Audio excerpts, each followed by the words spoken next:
Imagine a lone American bomber, patched together from the scraps of war, hurtling through the icy skies at 25,000 feet, its engines groaning under the strain. It's June 16th, 1943, and Captain Jay Zeamer Jr. grips the controls with steady hands, knowing full well that below him lies Bougainville Island, a fortress of Japanese defenses swarming with elite fighters ready to pounce. This isn't just any plane. It's a relic deemed unfit for the skies. Yet here it is, defying the odds of a mission that could change the course of the Pacific War. What Zeamer and his crew are about to face will test the limits of human ingenuity and unbreakable resolve, turning a forgotten aircraft into a legend of aerial defiance. In the vast theater of World War II, the Pacific Front was a grueling chess game of islands and air superiority. By 1943, the Allies were pushing back against Japanese expansion with the Solomon Islands chain as a critical battleground. Bougainville, the largest island in the chain, was a linchpin for the enemy, housing airfields, troops, and supply lines that fueled their resistance. To wrest control, American forces needed detailed reconnaissance, high-altitude photographs revealing every runway, bunker, and anti-aircraft position. But capturing these images meant flying low and slow over hostile territory, a task so perilous that pilots whispered it was a one-way ticket. Enter Captain Jay Zeamer Jr., a man who embodied the spirit of unyielding determination. Born in 1918 in Carlisle, Pennsylvania, Zeamer grew up with a passion for aviation, earning his pilot's wings before the war escalated. He wasn't the picture-perfect officer. In the rigid structure of the U.S. Army Air Forces, he was seen as a free spirit. He often skipped formalities, preferred independent thinking over strict protocols, and had a knack for questioning orders that didn't make sense. This rebellious streak led him to bounce between units, earning a reputation as a talented but troublesome flyer. Stationed in New Guinea with the 43rd Bombardment Group, Zeamer struggled to secure a regular crew or aircraft. Most pilots avoided the troublemaker. Undeterred, Zeamer turned to the airfield's boneyard, a graveyard of damaged planes awaiting salvage. There, he spotted B-17 flying Fortress Tail No. 41, a 2,666, a weary veteran of countless missions. To the squadron, it was Old 666, a name laced with superstition and dread. This bomber had earned its ominous moniker through a string of misfortunes: mechanical failures, heavy damage from enemy fire, and a tendency to return riddled with holes. It leaked oil, its frame was warped from stress, and its engine sputtered unpredictably. Pilots joked it was cursed, a hangar queen best left to rust. But Zeamer saw potential where others saw peril. He claimed it as his own, declaring it would become a symbol of resilience. Assembling a crew was no easier. Zeamer gathered a band of like-minded outsiders, men overlooked or dismissed by other teams for their unconventional ways. They dubbed themselves the Eager Beavers, a tongue-in-cheek nod to their habit of volunteering for the toughest assignments. Among them was Second Lieutenant Joseph Sarnosky, the bombardier and Zeamer's closest ally. Hailing from a coal mining family in Simpson, Pennsylvania, Sarnosky was quiet yet fiercely loyal, with sharp instincts honed from years in the air. The crew included Sergeant Johnny Abel as navigator, Staff Sergeant Herbert Pudge Zimmerman on the top turret, and others like Sergeant William Kendrick and Technical Sergeant Ruby Johnston, each bringing skills tempered by the war's harsh realities. What set Old 666 apart wasn't just its crew, it was a transformation Zeamer orchestrated. A standard B-17 Flying Fortress was already a formidable machine, a 4-engine heavy bomber capable of carrying massive payloads, equipped with up to 13 machine guns for defense. But Zeamer knew its vulnerabilities, particularly in head-on attacks where the nose offered minimal protection, a single .30 caliber gun that could be shifted between small windows. Drawing from battlefield reports and his own observations, he envisioned a fortified powerhouse. Without official approval, Zeamer and his team scavenged parts from wrecked aircraft across the airfield. They upgraded the weaponry, replacing lighter guns with powerful .50 caliber Browning machine guns, which fired larger rounds capable of greater range and impact.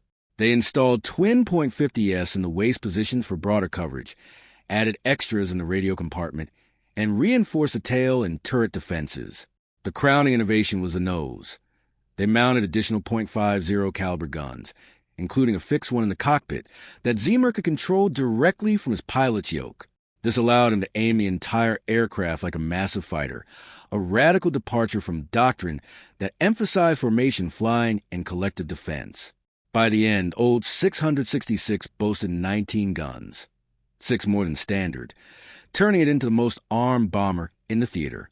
The added weight made it sluggish, drawing skepticism from mechanics and commanders who warned it violated safety standards and could compromise performance. "It's too heavy. It'll never handle right," they argued. But Zeamer countered that in solo reconnaissance missions, where escorts were unavailable, firepower was survival. He tested it relentlessly, fine-tuning the balance and ensuring the modifications enhanced rather than hindered. On that fateful morning of June 16th, the eager Beavers took off from their base in New Guinea, bound for Bougainville.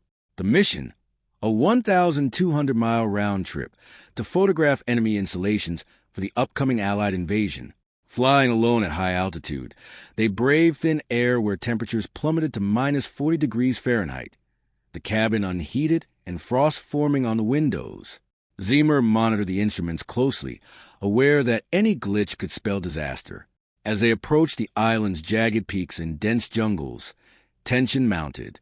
Hidden below were thousands of Japanese troops, radar stations, and airfields teeming with Mitsubishi A6M0 fighters, agile, deadly aircraft piloted by seasoned aces. Suddenly, the intercom crackled. "Contacts at 12 o'clock high." Zeamer scanned the sky. Glints of metal appeared. Not a few, but formation of 17 Zeros. Peeling off to intercept the intruder, the enemy pilots, spotting the solitary bomber, must have seen an easy target. But as they dove in, aligning for a frontal assault, they were about to discover that Old 666 was no ordinary prey. Zeamer throttled up, steering directly toward the lead fighter, his crew manning their stations with practiced calm. The stage was set for an epic confrontation where ingenuity and courage would clash against overwhelming odds. The Zeros dove like arrows from the heavens, their sleek green fuselages cutting through the thin air with predatory grace. 17 of them, elite pilots of the Imperial Japanese Navy, locked onto the solitary B-17 drifting high above Bougainville. To them, this was routine, a lone American reconnaissance bomber, slow, predictable, and fatally weak from the front. They split into disciplined groups, engines screaming as they built speed for the classic head-on pass that had claimed so many fortresses before. Captain Jay Zeamer felt the shift in the atmosphere before he saw the first tracer. The sky ahead darkened with the glint of propellers and the flash of rising sun on canopy glass. His right hand tightened on the yoke. With his left, still steady despite the cold, he reached for the throttle quadrant and pushed all 4 levers forward. The right cyclone engines bellowed in protest, shaking the entire airframe as Old 666 surged ahead. Not fast, but faster than it had any right to be under its overloaded wings. "Gunners, stand by front." Zeamer called over the intercom, voice calm, almost conversational. "They're coming straight at us. Hold fire until you can read the rising sun insignia." In the nose compartment, Second Lieutenant Joseph Sarnowski crouched behind his twin .50 caliber Brownings, the heavy barrels protruding through hastily cut plexiglass. Ammunition belts snaked across the floor like steel serpents. Sarnowski's breath fogged in the freezing air. His gloved fingers rested lightly on the triggers. He had helped install these guns himself, cursing and laughing through the long nights in the New Guinea mud while welding mounts and routing feed chutes. Now the moment had arrived. The lead Zero grew larger by the second. 200 yards, 150, 100. Its 20mm cannons winked orange. Shells streaked past, some detonating in black puffs just beyond the wingtips. Zeamer held course, refusing to jink. Any sudden maneuver would ruin the steady platform the mapping cameras demanded. The mission came first. Survival was a close second. At 75 yards, a porcupine awoke. Zeamer thumbed the button wired to his yoke. The fixed .50 caliber gun bolted between his knees roared to life, spitting a stream of armor-piercing, incendiary rounds directly along the bomber's centerline. At the same instant, Sarnowski squeezed both triggers. The twin guns of the nose erupted with a sound like canvas being ripped by lightning. 3 cones of heavy fire converged on the diving fighter. The Zero pilot never had time to react. The .50 caliber slugs tore into his engine cowling, shredded the reduction gear, punched through the firewall, and found the cockpit. A brilliant orange fireball replaced the aircraft mid-dive. Twisted metal and burning fuel cartwheeled past old 660 Essex's windshield in a shower of sparks. The shock wave rocked the fortress, but Zeamer kept the wings level. 1 down. The rest of the formation hesitated for a heartbeat, long enough for the eager Beavers to register the kill. Then instinct took over. The Zeros broke and reformed, coming in waves from multiple angles. 2 more pressed a frontal attack, while others swept wide to hit the flanks and tail. Tracers crisscrossed the sky in every direction. The noise inside the bomber became apocalyptic. 19 machine guns hammering in ragged unison, engines howling at full power, cannon shells bursting against aluminum skin, spent brass clattering across deck plates like hail. Sergeant Herbert Zimmerman, manning the top turret, tracked a Zero banking hard to the right. He led the target, squeezed, and watched his tracer stitch across the fighter's wing route. Fuel lines ignited. The plane rolled inverted and plunged earthward, trailing black smoke. 2 down.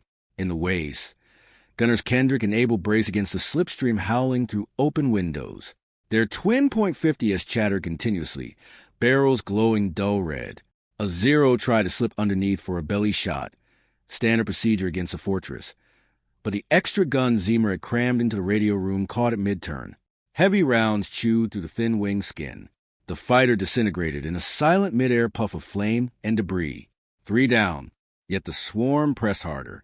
Numbers were on their side. A 20mm cannon shell punched through the nose plexiglass, exploded inside the compartment, and sent razor-sharp fragments spinning. Sarnosky took multiple hits. Shrapnel tore across his abdomen and neck. He collapsed against the gun mount, blood soaking his flight suit in seconds. For a moment, the nose guns fell silent. Zeamer felt the impact in his own body. A .50 caliber round, likely from a wing-mounted Japanese gun, smashed through the cockpit sidewall, struck his left eye just above the knee and shattered bone. Another slug ripped through his left wrist, severing tendons and spraying blood across the instrument panel. Pain exploded white-hot, threatening to blank his vision. He bit down hard enough to taste copper, forced his right hand to stay locked on the yoke, and used his right leg alone to work the rudder. The fortress yawed, bleeding altitude and speed. Warning lights flared across the shattered panel. Hydraulic pressure dropped. Oxygen lines hissed. Yet the cameras kept rolling, shutters clicking methodically as the island slid beneath them. In the nose, Sarnosky refused to quit. Blood pooled beneath him. But through the red haze, he saw another Zero sliding in for kill, assuming the forward guns were finished. With a strength born of pure will, Sarnosky dragged himself upright, wrapped blood-slick hands around the grips, and opened fire. The twin .50s bucked violently. Tracers walked onto the enemy fighter's fuselage. The canopy shattered. The pilot slumped forward. The Zero rolled onto its back and spun into the sea far below. Sarnosky sagged over the guns, strength gone. His final act had bought them precious seconds. Zeamer glanced at the panel clock.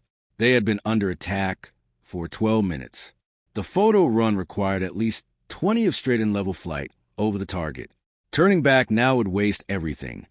Sarnosky's sacrifice, the crew's blood, the hours spent modifying the plane. He locked his jaw against the pain, centered the controls as best he could with one good arm and one good leg, and held course. The Japanese pilots, stunned by the losses, grew furious.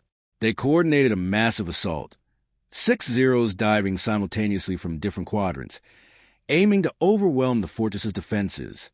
Cannon shells hammered the wings, fuselage, tail. The vertical stabilizer took a direct hit. Control cables frayed. Smoke trailed from number 3 engine. Yet old 666 refused to break. Inside, the crew fought on instinct. Wounded gunners kept firing until barrels warped from heat.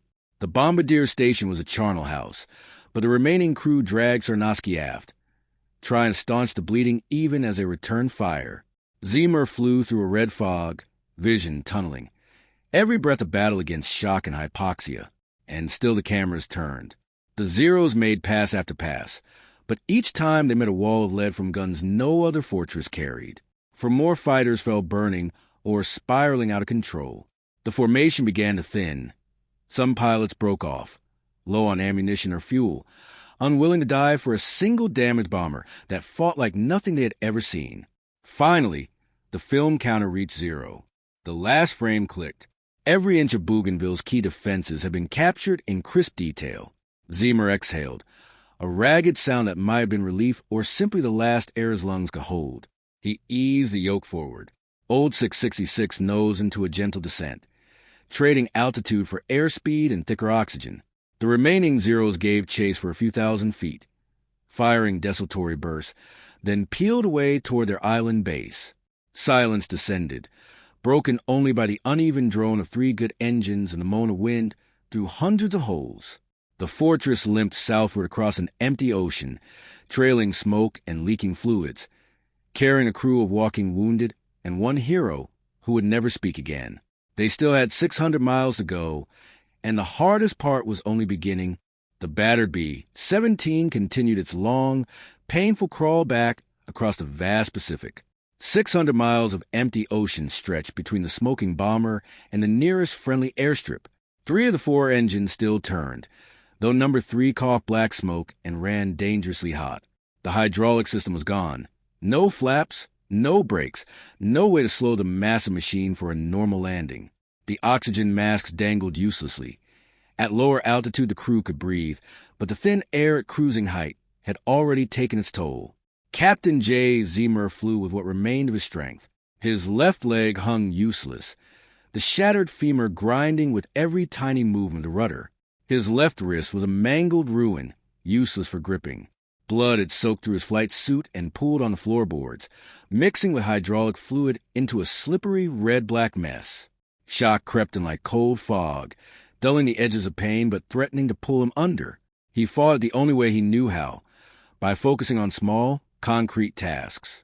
Keep the nose level. Watch the artificial horizon. Pick a distant cloud and fly toward it. Then pick the next one. He spoke into the intercom, voice hoarse and weak. Status check. Everyone still with me? Voices answered, ragged but alive. Sergeant Zimmerman in the top turret reported a bullet through his thigh, but said he could still shoot if needed. The waist gunners were bleeding, but conscious. The navigator, Johnny Abel, had taken shrapnel to the shoulder, yet managed to plot their course homeward on a chart smeared with blood. No one mentioned Joseph Sarnosky. They didn't need to. His body lay covered in the radio room, where the crew had gently moved him after he stopped breathing. Zeamer glanced at the fuel gauges. They were critical. The extra weight of guns and ammunition had burned fuel faster than planned, and battle damage had caused leaks. Every minute in the air was borrowed time. He trimmed the throttles, coaxing the most efficient power setting from the remaining engines, nursing them like fragile lifelines. Hours passed in a haze of pain and concentration. The sun sank lower, painting the ocean gold and turning the sky the color of bruised steel. Zeamer's vision narrowed to a tunnel. Sounds came from far away. He hummed old flying songs under his breath to stay awake. Anything to keep the darkness at bay. Finally, the green smudge of New Guinea appeared on the horizon. Land, salvation. The closest usable strip was at WWII, a rough coral runway hacked out of the jungle. No tower control, no lights for night landing, but it was dirt and it was close. Zeamer lined up early, still several miles out.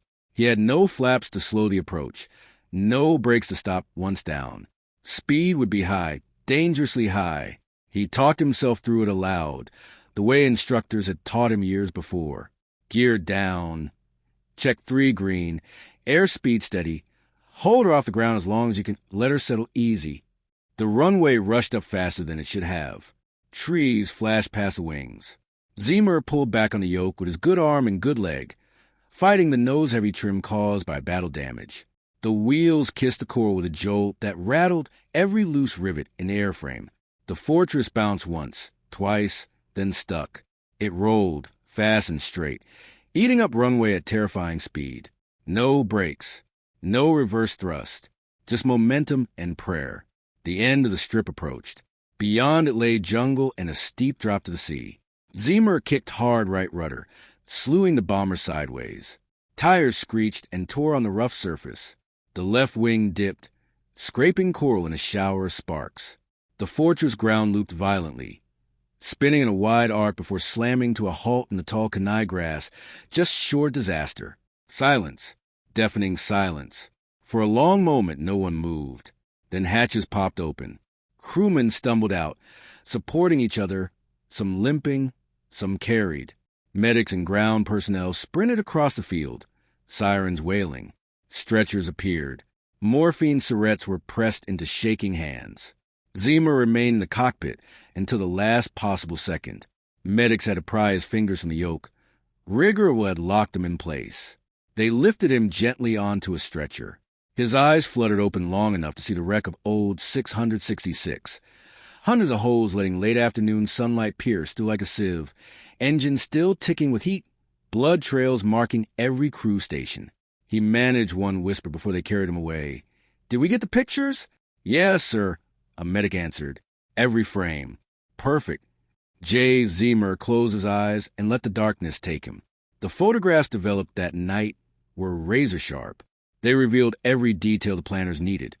Exact locations of dispersal areas, anti-aircraft emplacements, fuel dumps, and the precise layout of runways packed with Japanese aircraft.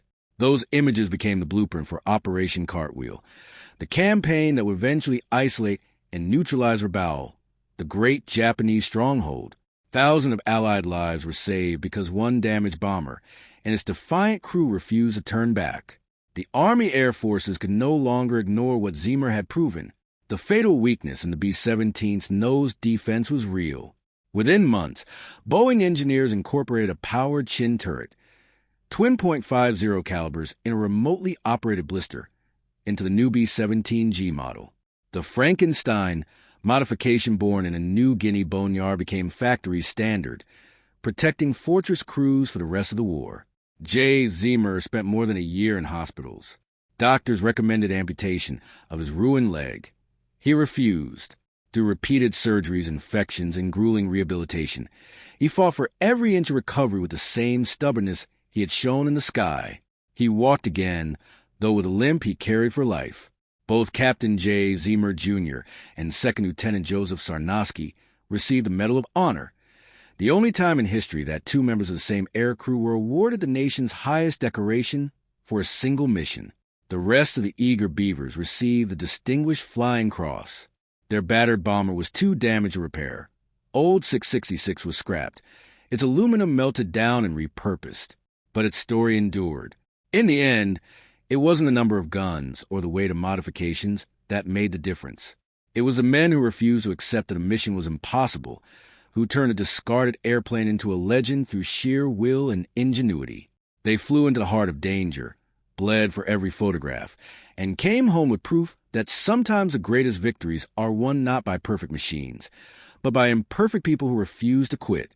That morning over Bougainville, a junkyard fortress and its misfit crew wrote one of the most extraordinary chapters in the history of aerial warfare, a testament to courage, creativity, and the unbreakable human spirit. What do you think? Could modern pilots and engineers still pull off something this radical under combat pressure, or has technology made field modifications like Zeamer's a thing of the past? Drop your thoughts below. I read every comment.